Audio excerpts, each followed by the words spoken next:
I read 20-ish books in June, and I say 20-ish because I'm currently in the middle of one that I'll probably finish today, and I'm filming this on June 30th. But I also DNF'd 7 books this month. I don't know what was going on. I was just not having it. If you did not impress me by like 20 pages, you were done, you were cut, you were chopped. However, I also had some new favorite reads this month, so I feel like my DNFing sounds harsh, but led me to some fantastic reads that maybe I wouldn't have otherwise got to if I had forced myself to read those 7 books. You feel me? So let's go through them all, and we'll start with the DNFs. Now, if you can't believe, I DNF'd my first book literally the first day of the month on June 1st, and that was Across the Vanishing Sky. I thought this book was going to be for me. Romantic suspense sounds right up my alley because I love a good thriller or horror, but I also love a good little romance, you know? So the fact that this was a romantic suspense, and it was one of the most popular romantic suspenses I feel like that I've seen around, and I've heard just mostly good things, so I thought it was gonna be for me, but then I opened it, and the writing, y'all, the writing. It was very millennial. It was very, the author's trying to sound cool and modern, and it's not working. The fact that I had to see the word Riz in a piece of literature, even a romantic suspense, should be illegal. It really should be. And the thriller aspect wasn't really hooking me either, and I just felt like I knew where it was gonna go. You know, it felt like I already knew the story and the writing was just too modern and cringy for me, so I am so sorry. I'll also say I DNF'd a lot of ARCs this month. I am so grateful to receive any advanced read or copy from a publisher. However, they're books that sometimes I ask for, sometimes I don't, so I feel like there's a higher proportion that I'm not going to like it or I'm going to want to DNF it, and so while I really try not to do that, I'm also not going to force my way through it. So you're going to hear that there's a lot of ARCs in the DNF pile today, and the first one of that is Baby in a Box. This is a short story collection. I feel like I remember requesting this because it sounded sort of weird girl lit-y, sort of thrillery, but then I read it and it was just very boring. And honestly, for a lot of these DNFs, I'm not gonna have much to say because the reason I'm DNFing it is because it's not engaging me. So I'm probably not gonna remember a lot, and I'm probably just gonna be like, it was boring, didn't hook me, etc. And that was the case with this one. It's probably a fine book, but for me, it just did not grab my attention. I had a wandering eye for sure. Then I DNF'd a very popular book this month, and that is The Children by Melissa Albert. This was even a read with Jenna pick, so I thought it was going to be for me. This is touted as a literary horror, I believe. Like, I will give credit where credit is due. It's always said it's a literary blank. Sometimes thrillers and horrors will just label themselves as that and not add the literary part, and then you open it up and read it and you're bored to tears because it's mostly literary fiction. So I knew that going in, so I was giving it a lot of grace, but once again, it failed to make me invested in the characters. There's sort of this weird fairy tale thing going on. You follow a brother and a sister whose mom wrote novels when they were a child, and they were in this like farmhouse or like this isolated house, and it gets alluded to that something happened in their childhood and you just don't really know what. The sister is writing a memoir based off her mom's novels or something, and then the brother is doing art, and it just came out that he's doing an art installation titled Mother. So that was kind of the main point of contention that I remember last reading, but again, I just didn't care, unfortunately. Next DNF is another ARC, and that is Heather. This is, again, another crime thriller-y, sort of literary thriller. Crime books, crime thrillers are very hard for me. It has to be really, really good to get me. I think that's just because the criminal procedure is something that we all kind of know about, right? Like, no, we're not all cops, but we watch cop shows, we watch thriller shows. So if you're just gonna explain to me the normal proceedings of what a cop does, like, you better make it some sort of interesting, another layer or something. And for me, this book just didn't do that. I actually got, I feel like maybe 80 to 100 pages in, which is a lot for me. Normally I DNF a book way before that. So there was a part of me interested, but then I remember, I don't think I read for like a day, and I had no desire to pick the book back up. So when I feel like I'm literally going to go into a reading slump if I try to force myself to read a book, that's how I know it's over. The next DNF was pretty disappointing. It was Milk Fed by Melissa Broder. This is a classic Weird Girl Lit staple, I feel, and Weird Girl Lit can be very hit or miss. I also feel like Weird Girl Lit is very subjective. It's very personable to whoever's reading it because a lot of the topics touched on can be taboo, they can be funky, they can be extremely intimate. And so if you're not relating to a certain Weird Girl Lit book, it might be someone else's holy grail book, you know? This one in particular, it was fine. I actually think it was almost a little triggering for me. It's about a woman who has a severe eating disorder, and she becomes obsessed with this heavier yogurt shop worker. And honestly, the way that the author was describing this woman and her eating disorder felt almost too real. I don't think that was the main cause of why I stopped reading it. I do think that eventually I got a little bored. I also think the book was a little incessant, a little on the nose with its fat phobia. I can understand that the author's probably writing this character to be that way because she has body image issues, but it was also a little hard to read about. Like, she gets obsessed with this fat yogurt shop worker, and the way she talks about her, describes her, it's a level of admiration, but also a level of disgust. And sometimes that can be hard for me to vibe with, because even when I had my eating disorder, I was the thinnest I'd ever been. I never had a hatred or disgust of fat people. And as a plus size woman now, and have been for most of my life, I've never hated myself or attributed my fatness to any sense of morality. Whereas I feel like this character did. And honestly, yeah, I just didn't feel like I wanted to read about it anymore, to be honest with you. The next DNF is First Time Caller by B.K. Borson. This is another disappointment. I feel like you either love or hate this book, and I really thought I was going to be a lover because I heard it was more literary, and that can sometimes be my vibe when it comes to romance books. But again, I think the main problem was the writing. The writing again felt very immature, very millennial. It felt like the author was trying too hard, and I also wasn't getting any chemistry between our main two characters. The main male love interest seemed kind of whiny to me, and yeah, it just is not the type of style of writing that appealed to me. However, I have their other book, Now Back to You, which is like the second interconnected standalone in this romance series they have. So I'm going to read that because I've had people tell me that they didn't like First Time Caller, but they like this next book. And I've had that happen to me before with authors where I DNF or hate their first book, and then I pick another book by them and I love it. So I'll give her another shot, but First Time Caller in particular was a no-go. And my last and very sad most recent DNF, which I'm not going to harp on too long, is Redemption Arc. This is by Ashley Perkins. Yes, Ashley Perkins. And she is an independently published author, and she sent me her novel for free. So I'm not going to harp on it too much because I'm not going to slam independently published authors.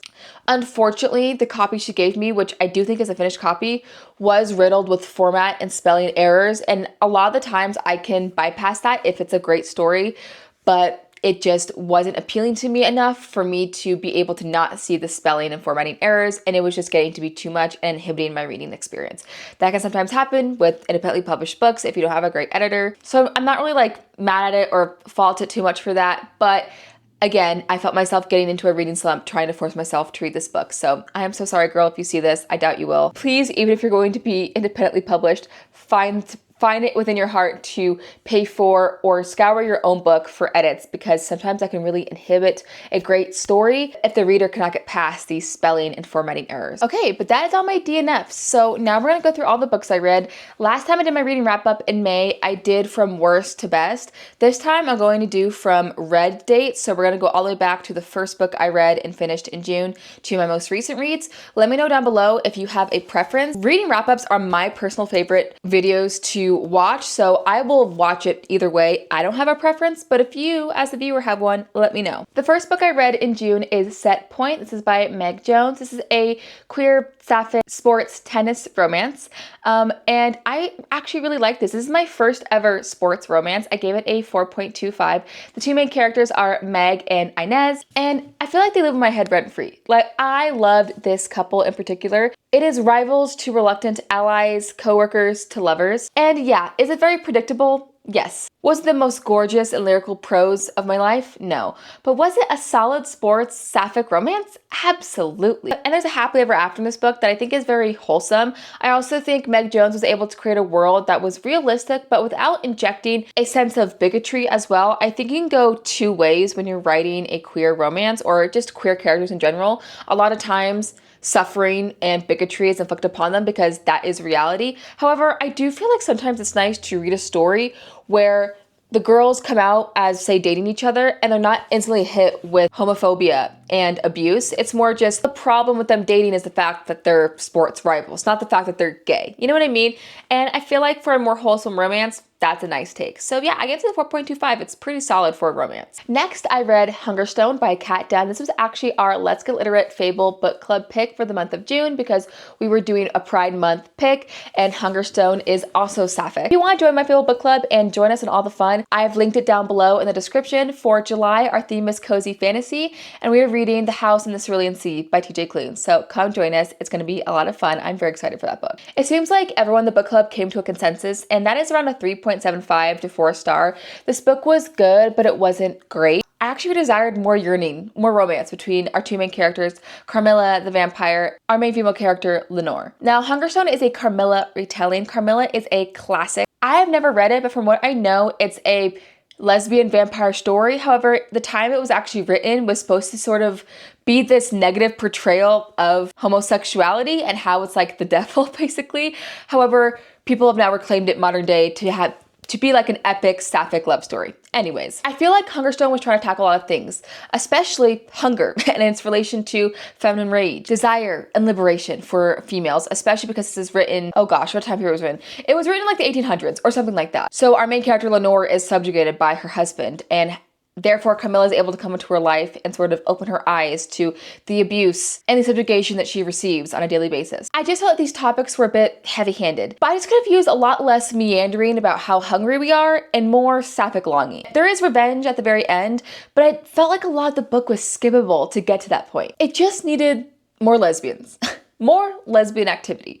For me, the literary themes were relatable, but I didn't care about them more than the actual sapphic relationship, okay? Okay. The next book I read was Nightshade by Autumn Woods. I was so late to the game on this, and why did no one tell me that this book is fucking fantastic and to demand that I read it? How dare you? So by the time I got to this and was foaming at the mouth for the next book, which is coming out very soon, I think at the end of July, all of the arcs have been given out, everything had been gone, so, you know, I have to just deal with it coming out July 28th. And I'm so excited. This book is amazing. I gave it a 4.75. I ate it up. I devoured it. Breakfast, lunch, dinner. Obsessed. This book is set in the Scottish Highlands in a dark academic university, and this university houses kids of the most powerful families, specifically kind of mafia families. There's a hot rugby player with tattoos, check, and there's a murder mystery element to this entire book. Check. As our main character, Ophelia, is only attending this university because her parents died under suspicious circumstances while working at the university.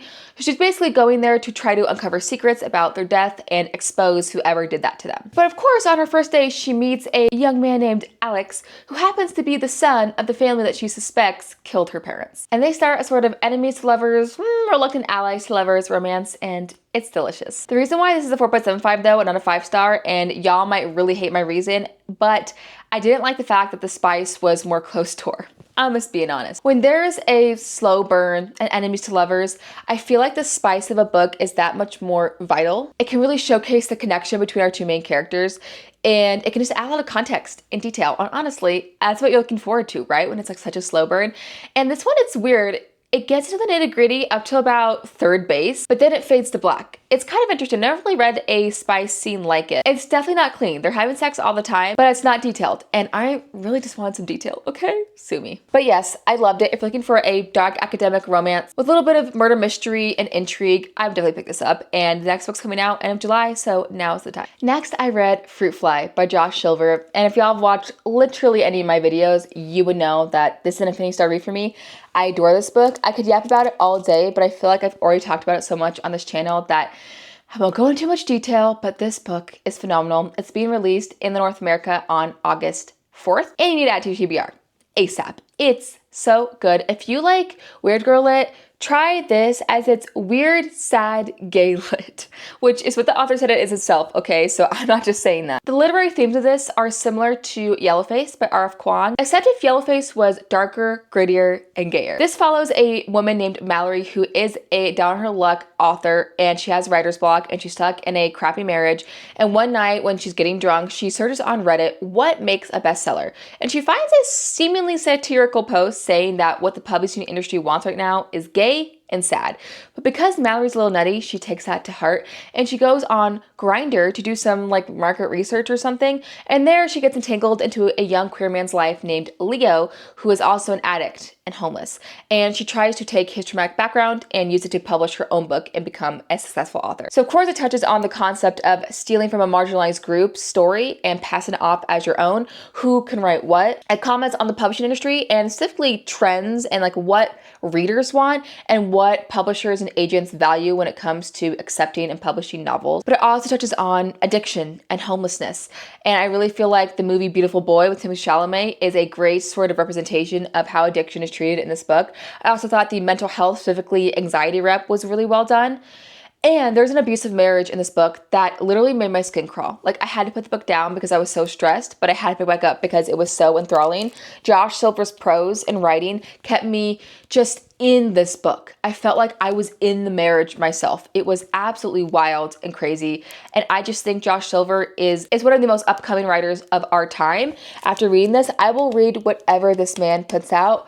Pick it up. If you're into some weird, sad literary fiction, this book is going to be for you when it comes out in August. Next, I finished a nonfiction memoir, which is Dear America, Notes from an Undocumented Citizen. This is by Jose Vargas, and I give this a 3-star. Now, I know a lot of people don't rate memoirs because it's someone's life story, and how can you rate someone's life story?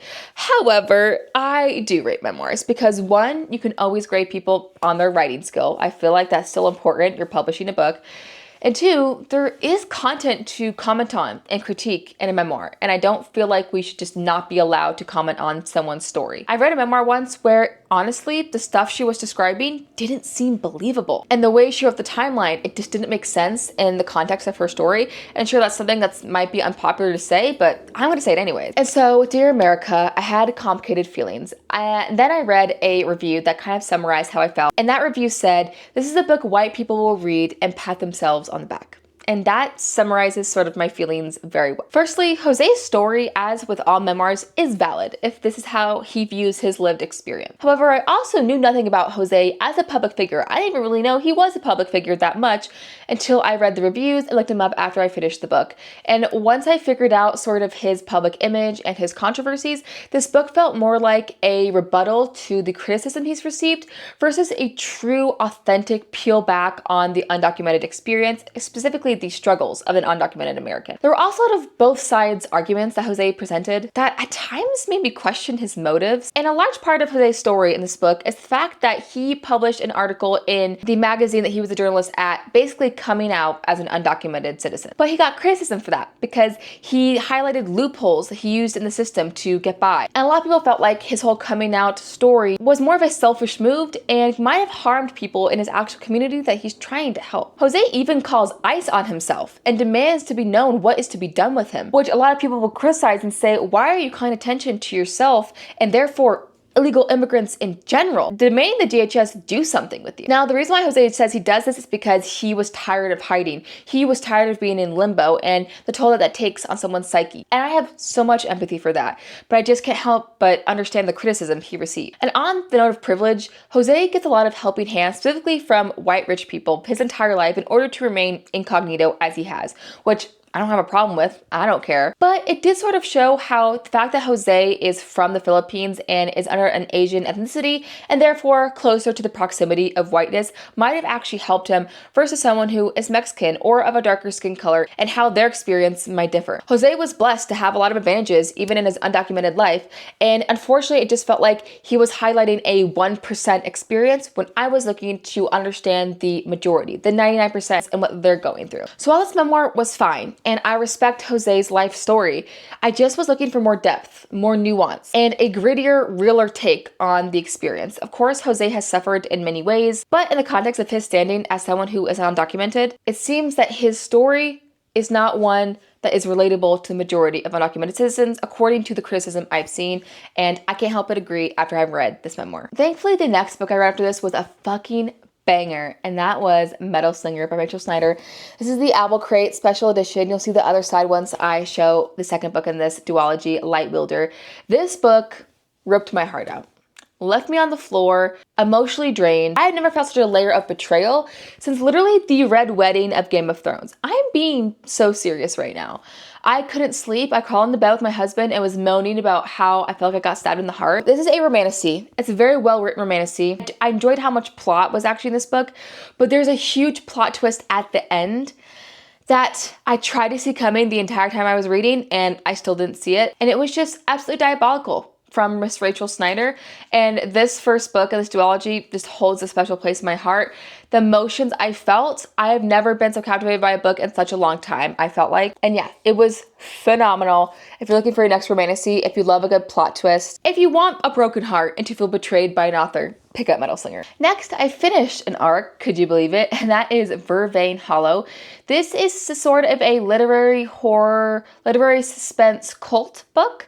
I would argue it's more thrillery than horror, though there is a paranormal element to this book. You follow a woman who became enthralled in a cult, and the cult leader Vervain seemingly was trapped inside the house when a house fire started and the compound and him were burned and died. But one day, one of the former acolytes goes to visit the site and disappears. As we follow our main character and some other former cult members as they go back to this compound and sort of relive what happened to them and how they got involved in this cult with this entity, Vervain. It's very much a slow burn in the beginning, but I actually liked it the more that I read it. I think it's because you're sort of dropped into the story with little to no context, and so you kind of have to learn as you go along about these characters and their motives and Vervain. I think I found the found family aspect of this book to be its strongest point. And I did find myself invested to what was going to happen to all these characters. That being said, I think Vervain's original motives and philosophy could have been expanded on because I was still a little confused on why he was the way he was. I also wasn't really sure what the messaging of this book was or what the plot was trying to prove. Like the fact that cults are bad? Sure. The fact that cults prey on people that are desperate and have certain aspects in their life they're not happy with? Yes. It just felt like if that was the point, it was a little obvious. And if it wasn't the point, I'm not sure what the point was. It's not a bad book by any means, and I found myself enjoying some parts, but it was just fine. I'm not sure I'd recommend it to most people unless you really enjoy cult books and are kind of interested in that paranormal aspect as well. But I was only reading that while I was waiting for Wielder to come in, and so yes, then my next book was Wielder. This is the second book in that duology, and it is completed now. However, this book sets off a spin-off for one of the characters in this duology to have their own book series. So I'm very excited for that. I gave this a 4.5, so I did not love it as much as the first book. However, I still felt it was a good sequel. This book is getting a lot of hate right now, actually. A lot of people seemingly not liking it, not vibing with it. I agree with some people's criticisms. There's a lot going on in this book. It's a lot more plot than romance. It's kind of all revolving around this massive war between all of these nations. And there were times where there was a lot of name dropping and a lot of political affiliation and relation. And I was like, wait, who's who? Are they on our side? Are they not on our side? Are they going to betray us? It was a lot of people, a lot of moving parts, all accumulating to this epic battle scene at the very end of this book, which I really liked. I think there's another reason people don't like this, and that's because there is a sort of threesome scene in this book. Like kind of between our two main characters and another person, and a lot of people, I think when you get invested in two main characters and their relationship, it's hard to just throw someone else in there that you meet only in the second book. So I get it. I will say that threesome scene was a little weird for me, though I've seen people DNF the book once they finish that scene. And if you were to read a few more chapters of the book, this third person gets explained contextually on who they are and why they did what they did. So I do feel like I would still give it a chance if you're at that part and you're not liking it. But overall, I still enjoyed it. I think the writing's good. I think the overall plot is good. I do wish that our main character used her powers more. I think that was a little underutilized. But that being said, I really enjoyed both books and I will read whatever Rachel Snyder puts out. The next book I finished was actually an arc, and I enjoyed this arc, which is kind of rare, honestly. Usually arcs are sort of mid-tier for me, but this is A Good Company by Kate Christensen. And this book grew on me the more I sat with it after I finished it. At first I wasn't so sure, but then I ended up giving it a 4-star. And I think its strongest elements is the literary themes and social topics it touches upon with great impact. In this book you follow Julia, who is a middle-aged writer, and she just published her memoir about her dysfunctional childhood, her confusing teenagehood, and her college years, as well as the subsequent dissolution of her most recent marriage. The story is split between current day, where Julia is attending a book fest to promote her memoir on her former college campus, and a formal timeline, kind of going through Julia's entire history, childhood, teenagehood, to sort of explain how she is the way she is through memoir excerpts. I felt so many topics relating to womanhood were touched with such depth and intensity, such as internalized misogyny, rape culture, sexuality and power, toxic parents and their lack of accountability, and the conditioning girls go through at a young age to compete with each other and make excuses for men's bad behavior. Particularly when it came to Julia's earlier childhood and navigating the relationship with her distant father and her mentally ill mother, it felt deeply relatable. I will say the memory excerpts I found myself the least amount interested in, because as the story went on, they felt less and less relevant to the modern day Julia's growth and development. And I honestly felt like the pacing was just inconsistent at times. But overall, I would recommend this. It's one of the better arc reads I've had, and if you're looking for a book that touches on the themes that I mentioned, I think you'd really like this. Then I read Oath of Ruin by Kaylee Kay. This is an independently published author who also sent me their book for free, which I very much appreciate, and this was pretty good. I gave this a 4-star. And for a romantasy that's under 400 pages, I feel like that's pretty solid. You follow a woman named Raylis that is sick of the confines of her palace and her father's treatment of her. And so decides to basically make the deal with a rival Fae nation and gets tied up in their political intrigue as well as with their commander known as Wraith. I did enjoy the political intrigue aspect of this book, though I did get confused on who was who a little bit and the nations. Thank God there's a map in here. And I found our FMC to be solid and endearing, not too cringy, and Wraith to grow on me a lot. The romance was a slow burn, and there was a spicy scene at the very end of this book that I thought was really well written, I'm not gonna lie. And I'm like still thinking about it, truly. I did think that this novel was the weakest in its world building and overall depth. Like I said, the politics were interesting, but sometimes I feel like I did not know the characters well enough to understand their motives fully, or to even be really invested in their actions. There's also this curse on the face side of this nation that I feel like just needed a lot more explaining and exploring. Because I felt like the curse was supposed to add stakes, but then our main character like gets a job at a tavern and is like putzing around this Fae kingdom just doing whatever. And every now and then the curse gets brought up, but I'm like, so is this a problem or not? Like, what are we doing? However, the ending left me desiring reading book 2, which I will do. And that's like the most I could ask for out of a romantasy is leave me feral for the next book, you know? So yeah, if you're looking to support an independently published author, I would definitely pick up Oath of Ruin. Then I read 2 books in one day. First is The Losers by Harley LaRue. Now, I'm just gonna be so honest. This is mostly a BDSM smut book, okay? There's a little bit of plot, but it's mostly just a why choose 4 guys, 1 girl, polyamorous, bisexual, BDSM, mostly sex book, and I gave it 3.75. Sometimes I don't rate smut if I feel like it doesn't need a rating, it is what it is. But this book came from a book called The Dare, which is actually a novella, and this prequels Losers Part 1, and there's a second book that's this thick as well. So I feel like considering Harley LaRue wants to make this like it seems a full series, I'm gonna judge it as that. So I read this fully and then I skimmed part 2, I'm not gonna lie. Because I just want to see what they were gonna do, what happened. And I like this overall. I think the spice is really well written.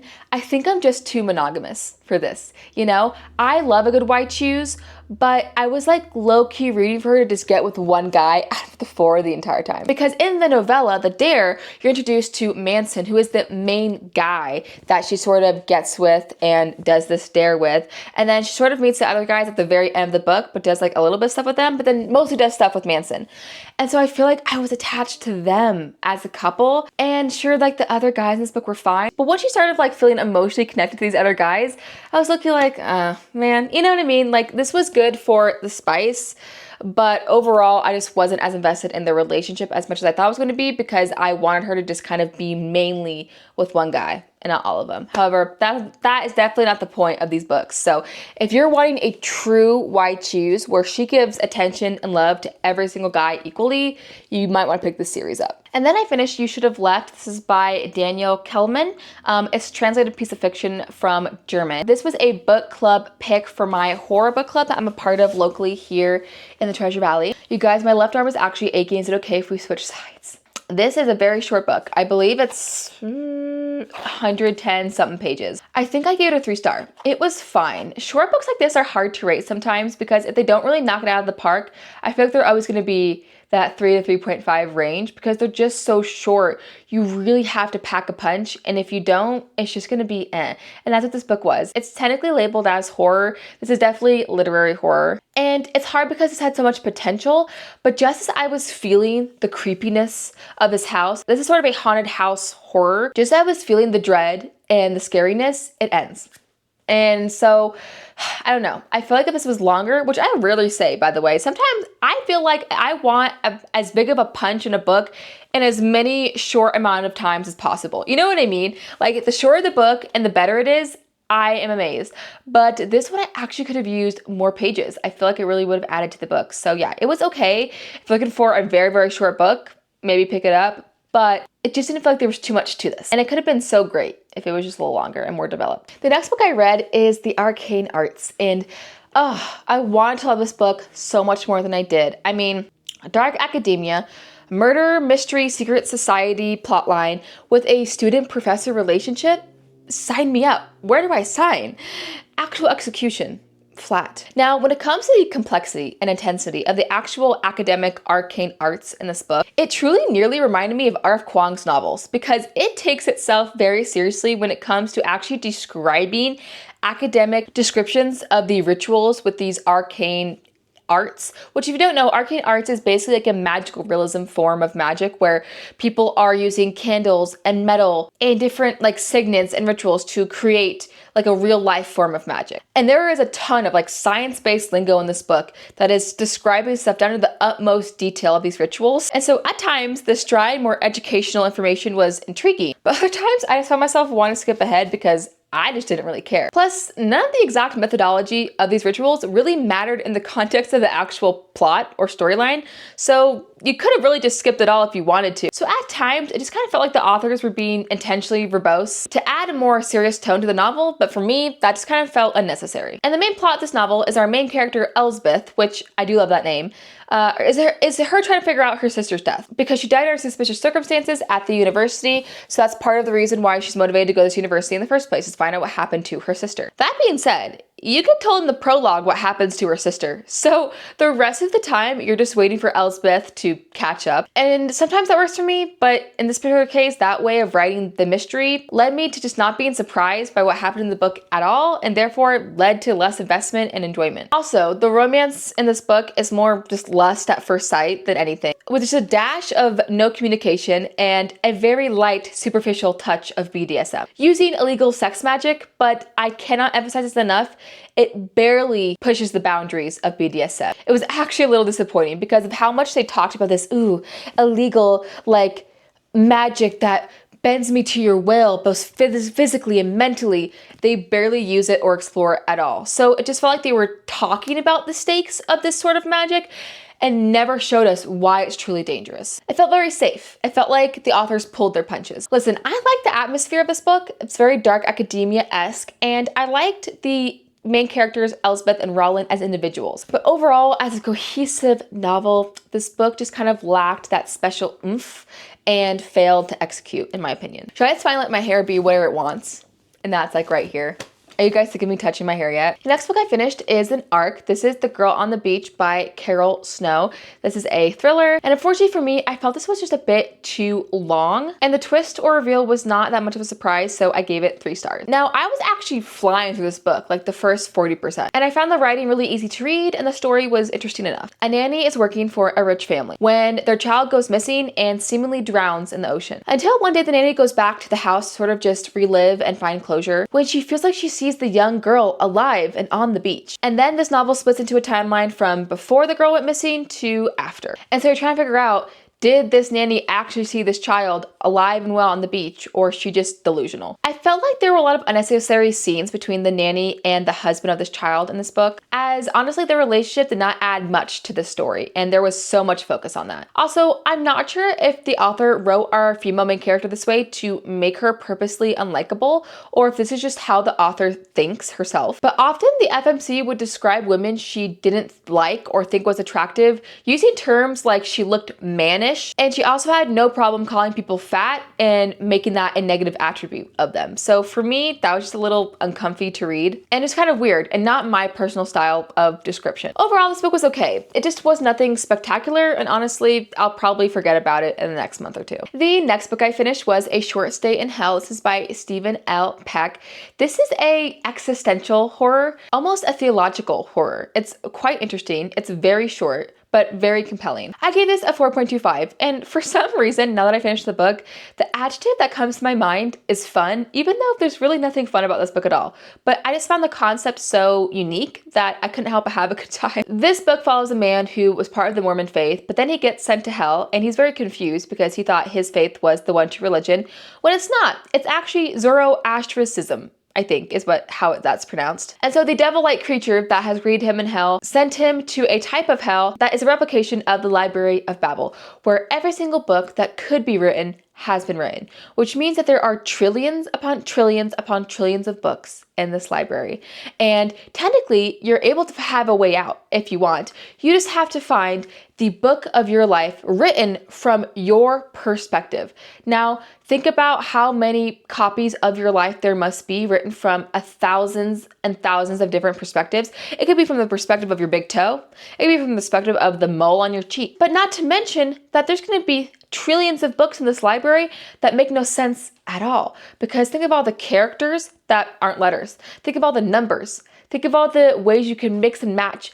It's insane. So obviously, while they're promised a way out from this hell, there really is no way out. And this explores the complexities of human nature and what people do when they realize they are stuck in eternity. It did get a bit intense at times as he explores what some people will do, which is commit violence and essay. But that does make sense when it comes to what humans will do when they are faced with the intensity of the situation and what extreme things people will do when they're searching for meaning. The literary themes are a bit on the nose, okay? They're a bit obvious. And I do think they could have been explored with more depth if this book was longer. But I really enjoyed the epic scope of the infinite and overall the exploration of morality. I think this is a really interesting read. It's very short, it's quite quick. And I think it's the type of book that just grows on you the longer you sit with it. Then I finished The Correspondent by Virginia Evans. Now, this just won the Women's Prize. It is one of the most talked about books of the year, and I want to give it a shot for myself and see if I'd like it. And I ended up giving this a 3.5. So clearly it was not my favorite. I did not fall in love with it as everyone else did. I think perhaps if I was part of an older generation, I didn't have so much parental trauma of my own, I could have approached this book and our main character Sybil with more empathy. But honestly, I was left annoyed and triggered for like 80% of this book. I can totally see the point of this book. And if I take a step back, I can approach Sybil with a lot of the grace and empathy she requires. But I just found that hard to do so for the majority of the book. This book is about our main character Sybil, who is in her older age, and this entire book is written through her letters and emails from her to people and from other people in her life to her. I did do a whole reading blog where this book is included and I included my spoiler thoughts. I'm gonna make the rest of this quick. If you wanna see a full in-depth review of this book, check out my most recent reading vlog. I'll just say that Sybil goes through a lot of trauma in her life and it seems like she kind of uses that as an excuse to not take accountability or really face up to the choices she's made in her life thus far, aka alienating her ex-husband, alienating her children. She seems to view her children, specifically her adult daughter, in the worst light possible and is constantly passing judgment on them unnecessarily. And sure, she does do some nice things like house an at-risk youth and write letters to authors and companies she enjoys. So there are decent parts of her personality, but overall, it just stirred some profound rage and annoyance in me as an adult daughter of parents that are very complicated. And I just don't think I was the audience for this book when it comes to having to extend that level of sympathy for Sybil. Also, Sybil gets a happily ever after this book. She kind of gets what she wants. She gets all the forgiveness she asks for. She gets a new love of her life, and she gets to travel the world. And it's kind of all wrapped up in this bow where Sybil kind of got to treat people the way she wanted to her entire life. And at the end, she became remorseful, and that's it. Life is good. So I did feel like that ending was a little bit unrealistic. That's just my opinion. I will say I enjoyed the letter format. I think that was really fun. And I actually was more connected to the characters that Sybil was writing to than Sybil herself. There's some letters that her ex-husband and her new love of her life write her to talk about their feelings and their childhood that I felt was so interesting and impactful. But Sybil herself, I just had little to no connection to. So yeah, I'm giving The Correspondent a 3.5. It just didn't resonate with me, I think, as other people did. But I do think it's most due to my own personal experience coming into the book, which is the beautiful part about reading, is everyone has their own lived experience, their own context to approaching books. It just so happened that mine did not help me with enjoying this book that much. But hey ho, in that same reading blog, I read Dark Matter by Blake Crouch, and this was a 4.75. This book is a sci-fi, and it was way more emotional and impactful than I thought it was going to be. This book is about a very simple, average family man who, after a night drinking with a friend, comes outside and gets held at gunpoint and kidnapped. He then gets injected with a drug and gets forced into an alternate reality. And basically this entire book is him just trying to find his way back to his wife, his son, his life. And when people say there isn't a love story element to this book, they are right. And for me, that made it all the more impactful. This book is about appreciating the mundanity of life. There's a segment in this book where he's been searching for a son and wife for so long. He's very defeated. He's in a version of his neighborhood and he's sitting on a bench and he's watching all these people come home from work. And he says something along the lines of, what a miracle it is to have people waiting for you. And that was just such a gut punch because it's so true. And it's something we take for granted often, at least I do, or just the idea that someone is excited for you to come home. Someone's waiting for you, whether it be a spouse, children, your parents, your siblings, your dog. What a blessing and miracle it is. And it really made me reflect on my own life and appreciate what I have. this glorious average life of mine is so inherently beautiful.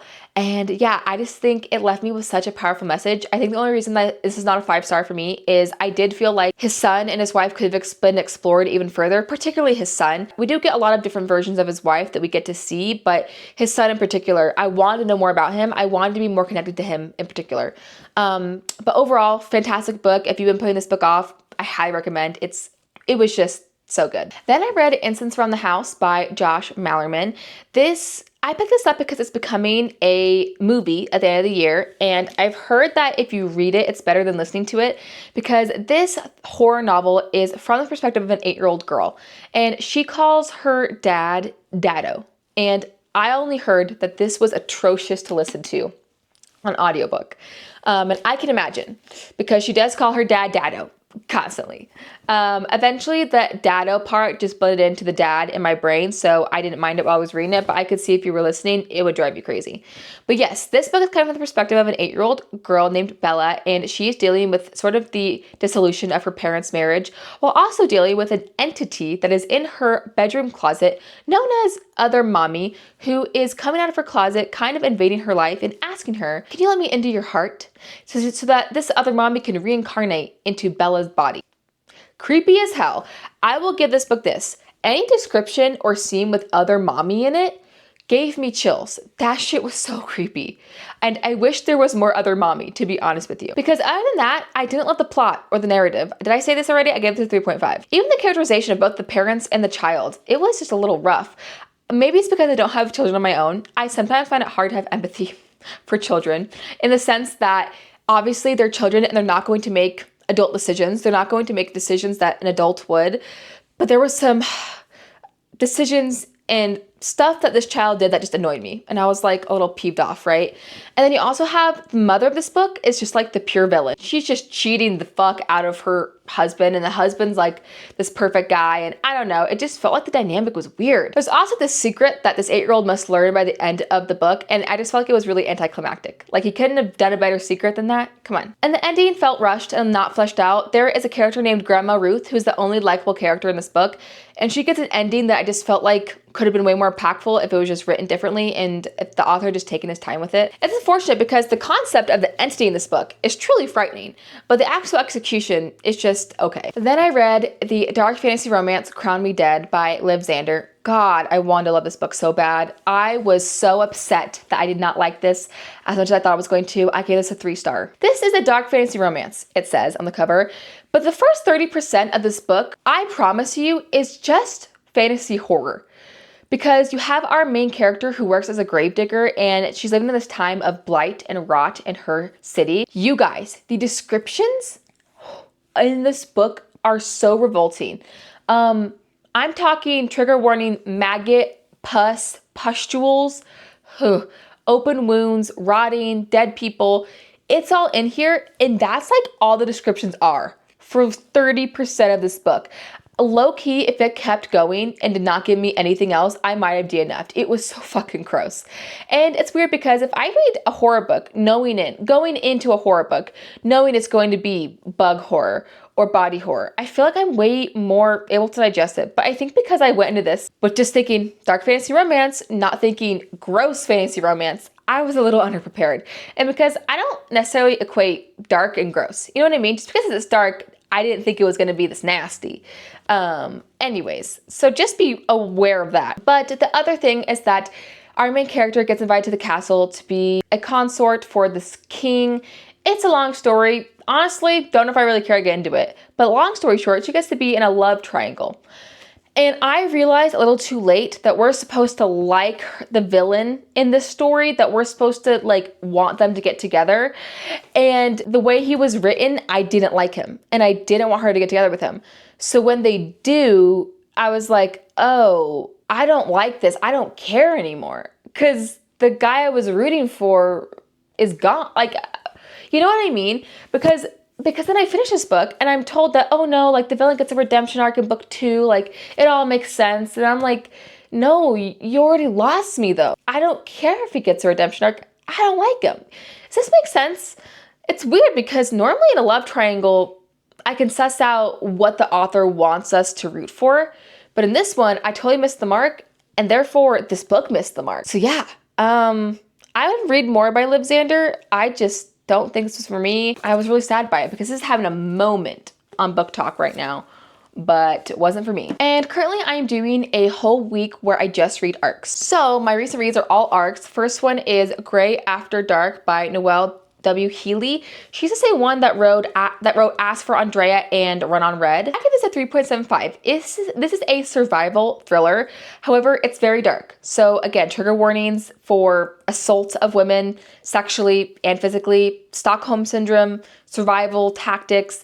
It's a lot. It's basically the borderline for like my max, you know, when it comes to the treatment of women in book. Follow a former Olympic athlete who is doing some training in the remote wilderness in Idaho, and in the meantime is working at a cabin retreat, when on one of her trail rides she gets kidnapped by a father and son duo, and they take her back to their cabin where she meets another woman who has also been taken captive by them. And they're basically these prepper guys, and they force her to assimilate within their compound or community. All while her Olympic teammate and one of the camp counselors that she used to work with are trying to look for her. I will say this is apparently based off of a true story, so I think that's possibly why the author wrote this to be a little bit more grounded, a little less exciting, because that was one of my problems with the book, was that it was very predictable. Like, you know exactly where it's going from the moment that the climax happens. And so I did wish there were more reveals and twists. However, again, maybe because this is loosely based off of a true story, the author didn't want to get too theatrical. I do always wonder when they say like, oh, I took inspiration from this like true crime thing, if they asked the victim of this true crime if they could write a novel based off of being inspired by them.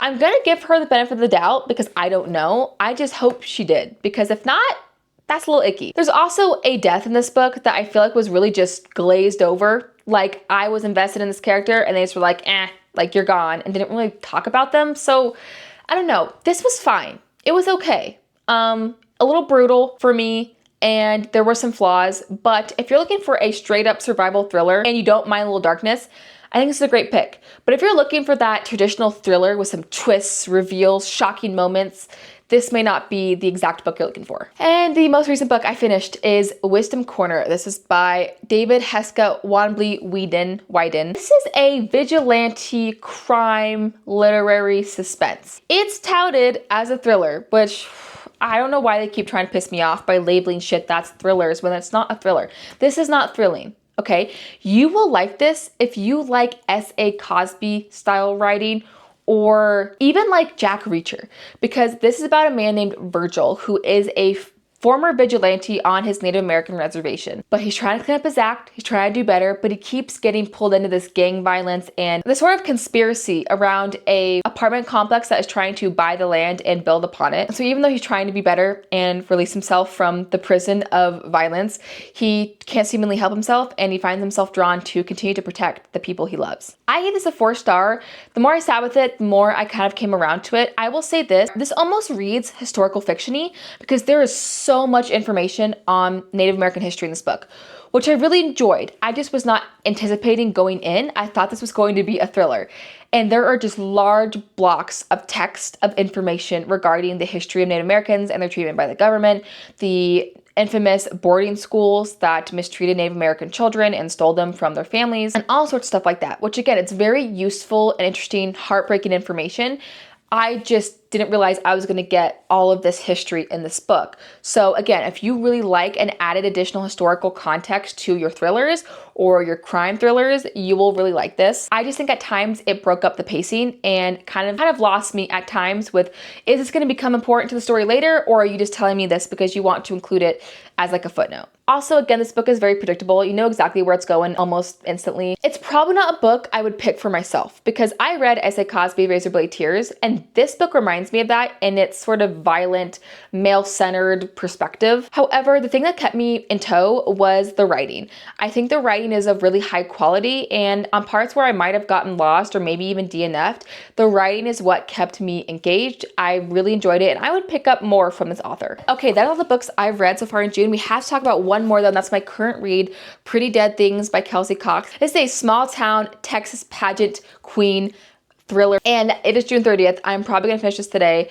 Obviously, I don't know what I'm going to rate it. So far, it's interesting. There's a lot of characters. It's doing the thriller thing where I've had a different POV for the past 5 chapters, okay? Like there's a lot of characters. I'm hoping I can keep track of them all. My prediction, since I can't tell you what I will have finished it, maybe I will tell you in the description below. My prediction is a 3.75 to a 4. And yeah, guys, that is my complete June reading wrap up. A lot of DNFs, but a lot of new favorites, fantastic books in June. I am so excited for my July as well. I'm going to do a big July TBR, and there's gonna be more reading challenges coming up. I'm gonna do reading only romantasy for a week next after my ARC week. I am so excited. Romantasy is one of my favorite genres, and I've been craving something delectable, delicious, so very excited for that. But yeah, if you enjoyed this video, thank you so much for commenting, liking, subscribing, all of that. And I hope you're about to read something absolutely delicious and stellar. That's it for me today. Happy end of June, happy July. I hope you're all having a great summer, and I will see you in my next video. Bye.